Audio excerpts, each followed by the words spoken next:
జగన్ పర్యటన ముగిసింది, కేసుల పర్వం ప్రారంభమైంది. పోలీసులు వైసీపీ నేతలను కార్యకర్తలను టార్గెట్గా చేశారు. ఈ టార్గెట్గా చేసిన నేపథ్యంలోనే జగన్ పర్యటన పూర్తయిన అనంతరం దర్గామెట్ట పోలీస్ స్టేషన్లో కేసు నమోదు చేశారు.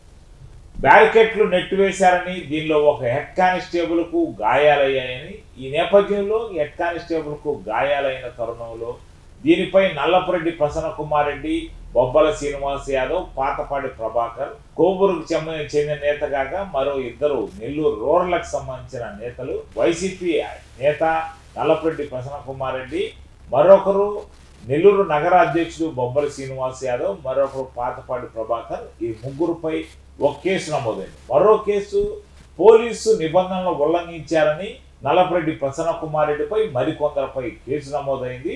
ఇది ఇంకా టీడీపీ వారి నుంచి లిస్టు రాని కారణంగా మరికొందరిని మాత్రమే పోలీసులు చేర్చి ఆ పక్కన పెట్టారు.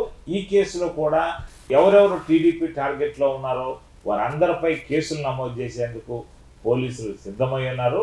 ప్రస్తుతం ఈ కేసును ఆసరాగా చేసుకొని అనేక మంది వైసీపీ నేతలను వేధించేందుకు కూడా పోలీసులు సంసిద్ధమైపోయారు. వేధింపులే లక్ష్యంగా కొంతమంది పోలీసులు పనిచేస్తున్నారు. మరికొందరు ఈ రచ్చ మాకేంటి అని నిన్నకుండిపోతున్నా, మరికొందరు పోస్టింగుల కోసం మాత్రం ఈ రచ్చ కావాలని రాజేస్తున్నట్టు సమాచారం.